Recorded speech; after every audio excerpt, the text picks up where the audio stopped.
A very good evening, aspirants. Welcome to the daily news analysis brought to you by Shankar IAS Academy. Today, 26th July 2024. This is the list of articles for the discussion. So, the first article for today's discussion is about illegal coal mining in India. So, why this is in news? Because recently in the Surendranagar district of Gujarat, 13 mine workers were died due to suffocation inside the coal mine. And followed by this incident, the workers filed an FIR in the nearby police station, and the police found that the workers were not properly equipped with the safety measures. And followed by this, the police filed this case as a culpable homicide. Therefore, we are going to discuss this matter from the UPSC point of view. So, first article for today's discussion is about illegal coal mining in India. Why this is in news? Because recently 13 mine workers in Surendranagar district of Gujarat died inside the mine due to suffocation, and followed by this incident, the workers filed an FIR in the nearby police station, and the police found that the workers were not properly equipped with the safety measures. Therefore, they filed the case as culpable homicide. So, in this background, we are going to discuss the illegal coal mining and why it is still persistent in India, and what are the measures can be taken to reduce the illegal coal mining from the UPSC point of view. First, we are going to start with the problems faced by the mine workers in mines. First problem is health issue, respiratory diseases. Yes, we know that mining is a highly hazardous industry. It is one of the main reason for the pollution. Therefore, the workers who are working in the mine for a very long period will eventually get asthma. The mining can also lead to many. The mining can also pollute the nearby water bodies. Therefore, eventually the people living near the mining areas will get affected by cholera, typhoid, and malaria. And also mining, like we already said, it is a hazardous industry. Therefore, there is a high chance of accidents and fractures, and sometimes even the workers will die, like in the case of Gujarat. What are the other problems faced by the workers? Low wages, debt bondage, and finally displacement. These are the economic problems faced by the workers. So low wage, the workers working in the mines are not adequately paid, and debt bondage. What do you mean by debt bondage? Because many workers are in the debt trap, which means they will take debt from or they will borrow money from the mine operators, and the mine operators will make them to work for hours in the name of the debt. And finally, displacement. The displacement can lead to displacement of communities living in the mining areas. So this will definitely affect their economic activities, such as, because we know that in the mining areas the people are mostly depending on the nearby resources, and these are remote areas also. Therefore, the people, once they got displaced from the place without proper rehabilitation, definitely they will be facing a problem of finding a new occupation and all. So this is a major problem. New places, and in the new place there will be a difficulty for them to finding a new habitation as well as to restart their life. And what are the other social problems faced by the workers? Lack of social security. The workers are mostly working in hazardous condition without any social security, like proper access to healthcare, pension, such things. The third major social problem is lack of legal protection. So the major reason behind this is the workers are most of the in general cases, the mine workers are not aware about their legal rights. So this will be easy for the employers or these kind of illegal mine operators to exploit them. And the next major problem is the safety concerns. What are the safety concerns? Lack of safety measures such as mask, and this kind of things are not provided usually. So in the case of Surendranagar itself, we can see that the 13 mine workers were not properly equipped with the face masks. So therefore, they have taken such measures. Definitely, we could have reduced the fatality rates in the mine incident. And the second reason is high mortality rate, because like we already said, the mine one of the hazardous industries where the workers are facing death risk. So therefore, high mortality rate are very usual in the mining industry. And finally, the environmental concern, pollution. The mines has a capacity to produce the nearby water bodies, the air, as well as it will lead to health impact, like we already discussed, and deforestation. If, for example, as a part of this mine hunt, the organizations will have to cut off the trees on a larger scale. Therefore, it will lead to mass deforestation in a particular region. This will definitely impact the ecosystem of that region. Now we are going to discuss what are the reasons for the persistence of illegal mining in India. So the factors are three: economic factors, social factors, and political factors. What are the economic factors? The first factor is high demand of the coal. So we know that we are talking about sustainable development and transition to the green energy and all, but still India is mainly depending, not only India, most of the nations are still depending on coal for the energy production. Therefore, there is a high demand for the coal. So, huge profit can be made. That we will come to that point. And second one is poverty. So we know that many people are educated, but they are facing problems such as lack of income or poverty and unemployment. This will force them to engage in activities such as mining. And third factor is profit. Is a is a way to make quick profit in a very short time. Therefore, therefore the people are willing to take such risk.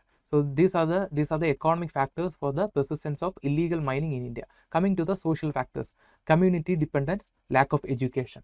For example, certain communities or people living near to the mining are mostly depending on this mining activities for their livelihood, because there are a lot of factors will force them to do like that. For example, lack of literacy, lack no alternative measures or alternative sources of income. This will force certain communities to depend more on mining activities, and these are a bite for illegal mine operators. And lack of education, like we said, if there is no education, means there is a less chance of getting other employment opportunities. So finally, this will force the people to engage in mining activities without knowing the danger as well as the risk of this work.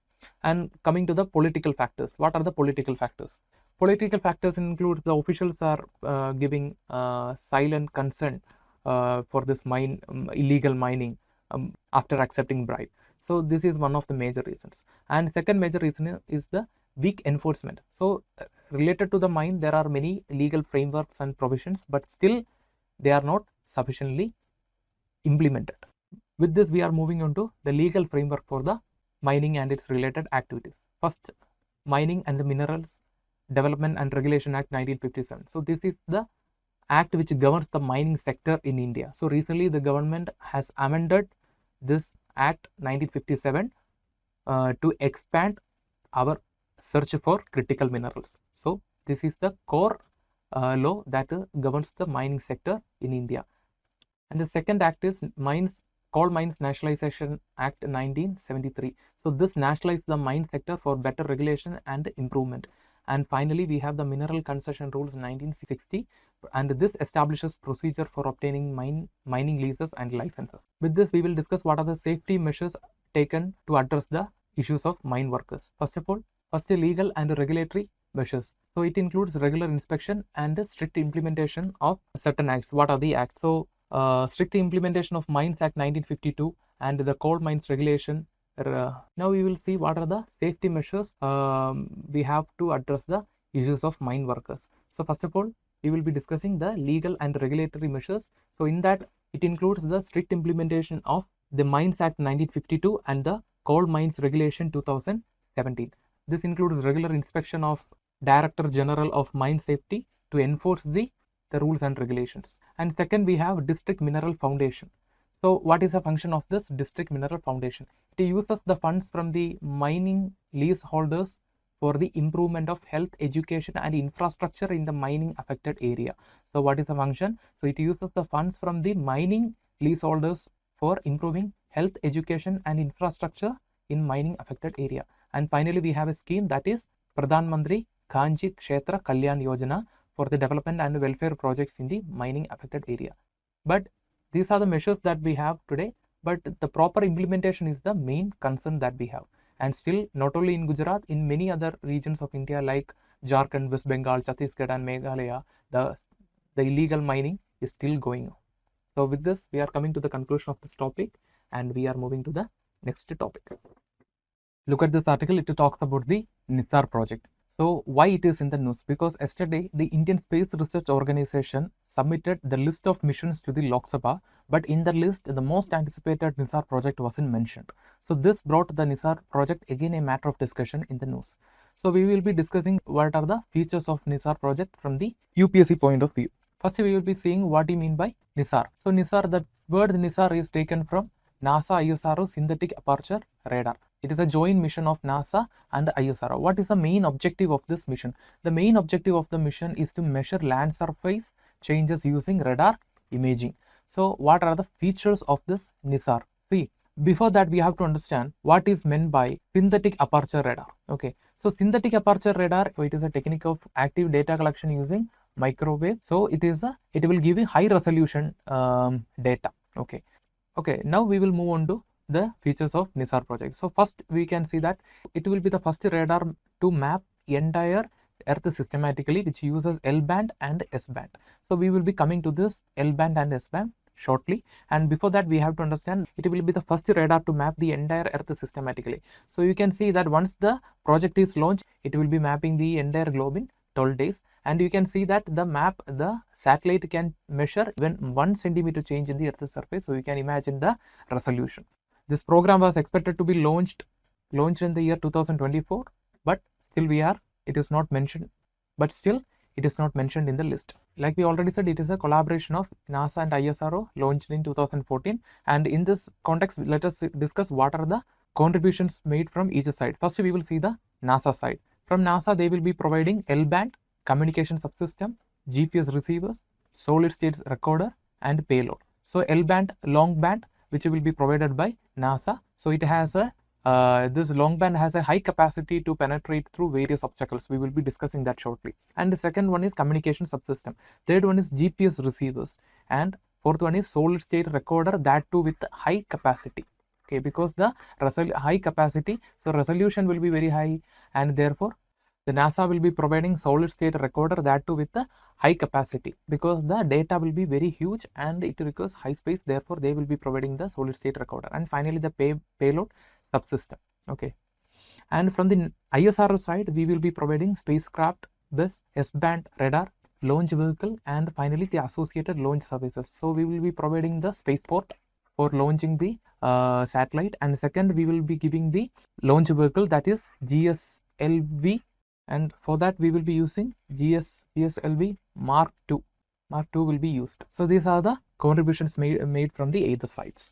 Now we will be discussing what is L-band and S-band. So L-band, also called long band, is a wavelength band adjacent to the conventional band. So what is the frequency of this band? So it typically range from 1 to 2 gigahertz. What is meant by gigahertz? Gigahertz is a measurement used to measure the speed of a wave to transmit data to the software. Okay, what are the characteristics of this L-band? L-band signals are known for their ability to penetrate various obstacles such as vegetation, light, precipitation. Okay, for example, if there is dense forest, this wave can penetrate through that. And if there is a light precipitation, rainfall or some snowfall or something like that, that will not also affect the working of this L-band. And if already they have a relatively low susceptibility to interference from the rain and atmospheric conditions. This is the another benefit of L-band. Coming to the S-band. So the frequency of the S-band ranges between 2 to 4 gigahertz. So, and what are the characteristics of this S-band? So S-band signals offer a balance between signal penetration and susceptibility to atmosphere interferences. They are less affected by the rain flood compared to high frequency band like Q and K band. High frequency band like Q and K band. So now we are going to see what are the benefits of Nissar. Okay, first of all, the first major benefit is understanding the Earth system process and climate change. So it will be playing a huge role in disaster management as well as in forecasting of the climate change. We already said the Nissar satellite can even capture 1 centimeter change in the Earth's surface. So therefore it will be very useful to predict incidents such as landslide, especially in regions like Himalaya and Western Ghats. So therefore it will be a great benefit for India in the disaster management. Second, helps to manage the natural disasters. Like we already said, it will be not only landslide, they can even predict earthquake, tsunami, and volcano. Okay, because all these things will bring changes to the land surface. Earthquake will bring changes to the land surface, and tsunami will be caused due to the plate changes beneath the ocean. And finally, the volcano will also make changes in the earth's surface. Therefore it can provide early information, so we can save a lot of people and we can reduce the impact. And the third benefit will be improving agriculture management and the food security. So through disaster management, through early forecasting of rain as well as other climate events, so this Nissar will help us to understand the agriculture management and food security, and monitors infrastructures like such as oil spills from factories or problems caused due to urbanization, and finally deforestation. So all these things will be monitored using the Nissar. And finally, it will help us to monitor the climate change impact such as glacier. Finally, it will help us to understand and monitor climate change impact such as glacier, sea level rise, as well as carbon storage. So it will be very useful in the case of our fight against the climate change. So that's all regarding this article. With this, we are moving on to the next article. Okay, look at this article. It is talking about the judgment made by 9-judge bench of Supreme Court, which clarified the royalties paid to the sender do not qualify as taxes. This judgment has put an end to the long-lasting conflict between the sender and the states over the taxation of land-bearing minerals. So before moving into the further discussion, we have to understand about what is the difference between tax and royalty. So we will be understanding that first, then we will be discussing the background of this case and what is the criticism of this raised by the people or intellectuals against the judgment. So we will be seeing the difference first. So what is the major difference between royalty and a tax? So we all know that as a citizen of India, we are all paying tax in two ways, right? In direct and indirect ways.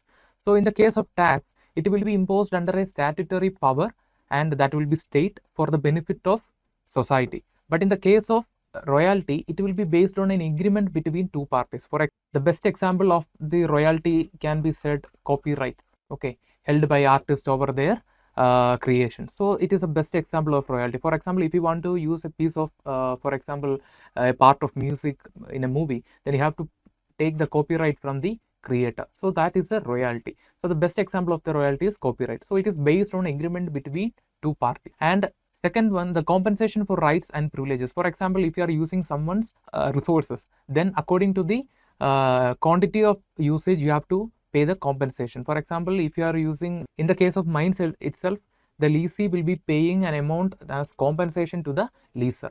So that is the case of royalty. But coming to the case of tax, no reference to specific benefit. That means no one will be specifically benefited here. Instead, it will be looking for a common benefit. That is a feature of tax, but that is not the case of royalty. And in the case of royalty, direct relationship between benefit and the privilege. And in the case of tax, it is enforced by law. No taxpayer consent is needed. Okay. In the case of royalty, direct relationship with the benefit or privilege. For example, like we said, the grantor will be receiving the benefit, but it is in the case of tax, it will be enforced by the law, and no taxpayer consent is needed. For example, for imposing the tax on a particular product, no taxpayer's consent is needed as per now. Now we will be seeing the background of this case. In the background, in 1989, there was a ruling made by the judgment. In that judgment, the Supreme Court stated that, citing the entry 54 of the Union List and as well as the Mines and Minerals Development and Regulation Act 1957, the Supreme Court said that the states are allowed only to collect royalties, not to impose additional taxes, and the royalties are classified as taxes. So these are the two elements that we can see now has been changed by the Supreme Court in its yesterday's judgment. Now we will be discussing the background of this case. So the background of this case can be traced back to 1989, in which the Supreme Court made a judgment. Citing the two evidence, the Supreme Court stated that the states are allowed only to collect royalties, not to impose additional tax. And in that judgment, the Supreme Court also said the royalties are classified as tax. So these are the two major clarifications that are made in the current judgment. Okay, in the current judgment, these two things are changed. Okay, followed by the 1989 ruling on this matter. In 2004, there was a review on this in this issue on the extension of the authority over the land bearing minerals. Okay, so in that judgment, the Supreme Court said that there is a possible typographical error in 1989 judgment, and the royalties cannot be classified as tax. See, you have to understand that the royalties cannot be classified as tax, but royalties are subject to taxation. Okay, that you have to understand. Okay, and now we will come to the present judgment. So overturning the 1989 verdict, okay, the present 9-judge bench made a decision stating that 1989 ruling is incorrect, and the Supreme Court also said the royalties on minerals not a tax under the MMDRA Act 1959. That means Mines and Minerals Development and Regulation Act 1957. So what is the major decision taken in the current verdict? It has clarified the extension of authority over the land bearing minerals.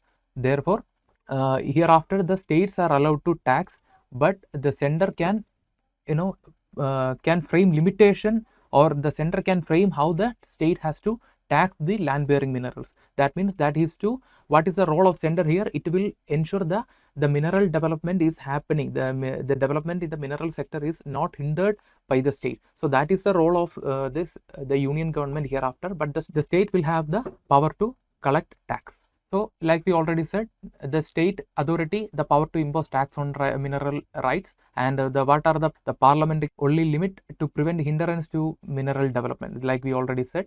So and finally no power to tax minerals rights directly under entry 50 of list 2. Okay, and what is the purpose? Like we already said, there should be no obstruction to the mineral development. So these are the things that we have just discussed. Okay, so understand what is a judgment. Once again I will repeat. The judgment is clear that hereafter the state will have the power to impose tax on the mineral rights, and at the same time the parliament will be playing a role role as a regulator to ensure that the mineral developments or the metal developments are not hindered due to the state role. So that is the purpose of the sender. Okay, what are the criticism or what are the dissenting opinion about this judgment? The first major dissenting opinion is the states may attempt to tax lands and buildings under the entry 49 of the list 2, and this will potentially break the federal system, so the federal principle. So this is the biggest criticism against this judgment. And what is the second? Disruption in the uniformity of mineral pricing and development. For example, different states, there are different states. So if different states are imposing different tax, definitely there is a possibility that it will reflect the mineral pricing. So therefore the disruption in the uniformity of mineral pricing and development may happen. And finally the legal uncertainty and adverse economic impact. Because of this, the legal uncertainty and adverse economic impact will be happening in the future. So what is the role of parliament? Like we once again like we said, intervention needed, ensuring. Okay, after this judgment, what will be the role of parliament? Like we already said, in the parliament. So therefore hereafter the parliament will intervene in this matter as a regulator. Okay, that means it will ensure the uniformity in the mineral price and development, and also prevent the state from imposing taxes on mineral rights. So based on this judgment, hereafter the parliament will interfere or intervene in this matter to ensure the uniformity in the mineral pricing, and therefore it will also regulate the states from imposing or excess taxes, or by framing a medium to collect tax. So this will be the role of parliament hereafter. That's all with this article, and let's move to the next article. Look at this article. It is talking about landslide. Why it is in the news? Because in Shirur of Karnataka, there was there is a rescue operation going on for the search of Arjun. Okay, and at the same time you can also see a landslide happened in Ethiopia, and the estimated death is around 500, and nearly 15,000 people are estimated to be displaced. So in this background we are going to discuss the landslide from the UPSC point of view. First of all, what do you mean by landslide? Landslide is a type of mass movement. It is a type of mass movement. So mass movement means the movement of soil and debris. So there are different types of mass movement like soil creep, mud flow and all, and this landslide is a type of mass movement, but it includes sudden fall of rock or a large mass of soil. It includes sudden fall of rock or large mass of soil. So what will be the causes for this landslide? The first natural cause will be heavy rainfall. So heavy rainfall will have a capacity to saturate the ground, thereby saturate the soil, and the water in the soil will make a kind of smooth path for the movement of the saturated debris. And the second case, steep slope. We know that in these regions we have weak rock formation and vulnerable zones. The best example is the Himalayan zone. And the third is soil erosion. The soil erosion will remove binding elements such as clay and vegetation. Therefore, it will make the soil more loose. And the next natural reason is climate change. Altered precipitation as well as increased extreme weather can contribute to landslide. And there are other natural disasters like earthquake, volcanic eruption can trigger the landslide. Therefore, these are the major natural reasons behind the landslide. Now we will discuss what are the human induced causes for the landslide. So first of all, the deforestation. So the deforestation means removal of vegetation. It will weaken the slope, thereby more pressure will be created on the soil. That means the soil become more saturated. And second one is construction and excavation. So everywhere you cannot expect the land to be strong. Okay, there are many regions, especially hilly regions, where the land will be very weak, and if you construct huge buildings or such structures in that area, definitely it will alter slopes and eventually lead to instability. And the next reason will be poor irrigation and drainage. So this unplanned irrigation can increase the pore pressure in the soil and thereby creating instability. Now we are going to discuss the rescue measures for landslide. So we have to, before that, we have to understand the intensity of disasters in India. So as per the National Disaster Relief Force report, nearly 4.8 million people are annually affected due to natural disasters, and this estimation to be increased to 19 million by 2030.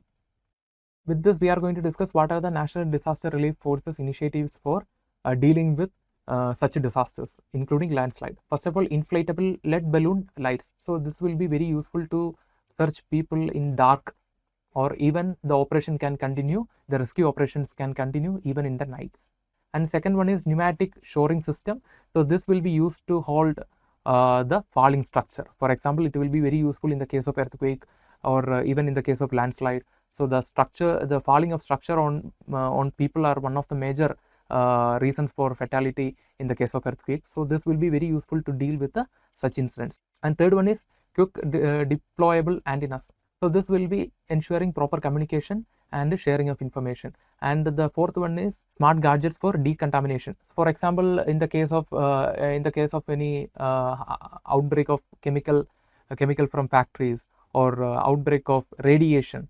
So in that time, the smart gadgets will be used for decontamination or for rescue operation. The best example is smart mask. So the smart mask will be connected to the gadget, maybe to the mobile phone or to the systems. So this will constantly estimate the atmosphere of that area, by thereby providing proper information about the percentage of carbon dioxide or the percentage of radiation in the air. So this will be very useful for the rescue operators to continue their rescue operation. And finally, the air wing support of the Indian military force.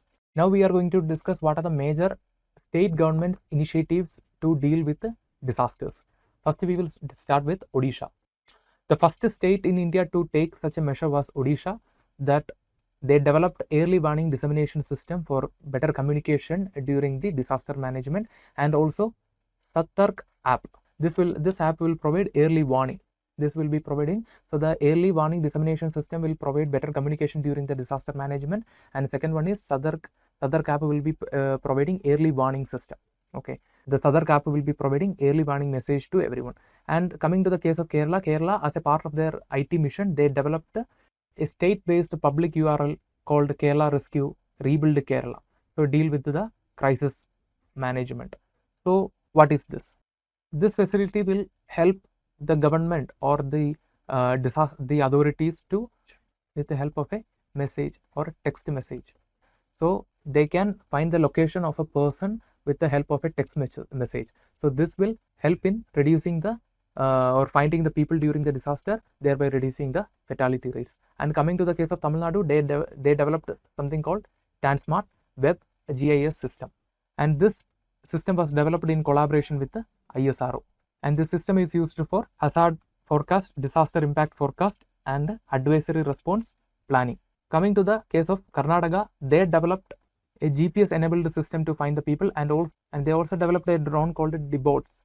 So this is a drone which will be used to find buried objects. So even in the news also we can see that still the rescue operation for the person is going on in Karnataka. They are using this mechanism or this facility to find the buried objects or moving objects beneath the soil.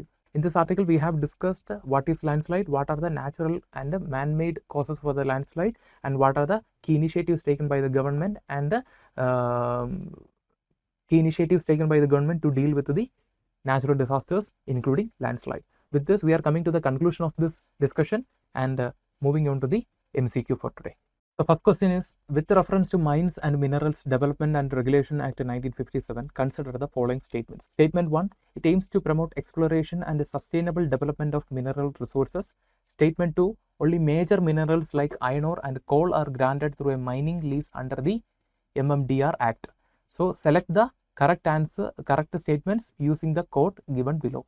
Option A, 1 only. Option B, 2 only. Option C, 1 and 2 only. And option D, neither 1 nor 2. The answer is option A, 1 only. Let's see why. Statement 2 is incorrect because MMDR Act covers both the major and minor minerals. That means it not only covers major minerals, it covers minor minerals also. While major minerals like iron ore and coal falls under its purview, the Act also extends to minor minerals such as limestone, granite and sand. The mining leases can be granted for both major and minor minerals specified in the provisions of the MMDR Act. Therefore, the statement 2 is incorrect statement in the questions. The second question, consider the following statements regarding the Nissar. Statement 1, it is a joint Earth observation mission by the NASA and ISRO. Statement 2, it will be able to observe minor changes in the land, vegetation and cryosphere. Statement 3, it is a dual band radar imaging mission. How many of the given statement is or are correct? Option A, 1 only. Option B, 2 only. Option C, all the 3. And option D, none. The answer is option C, all the 3. So we know that it is a joint observation mission by ISRO and NASA. Yes, it is correct. And statement 2, it will be able to observe minor changes. We already said that even 1 centimeter change can be observed.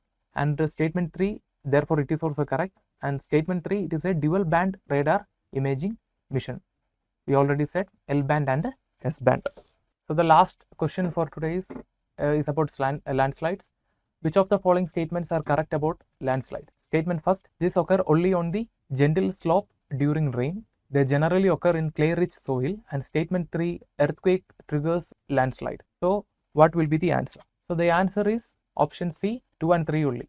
Because statement 1 is incorrect because this is wrong. Actually, this is only occur on the gentle slope. This is an extreme statement and therefore it is wrong. It can happen even in the gentle slope also, but mostly it happens in the steep slope. And it can happen not only during the time of rainy season. If the water, if the land has or the soil is saturated enough, it can happen in any time. So the rain is not a necessary one. Okay, but mostly rain is one of the triggering factors, no doubt in that. So with this, we are coming to the end of the MCQ. Thanks for watching this video. And before leaving this channel, don't forget to like, share and subscribe. Thank you. Have a nice day.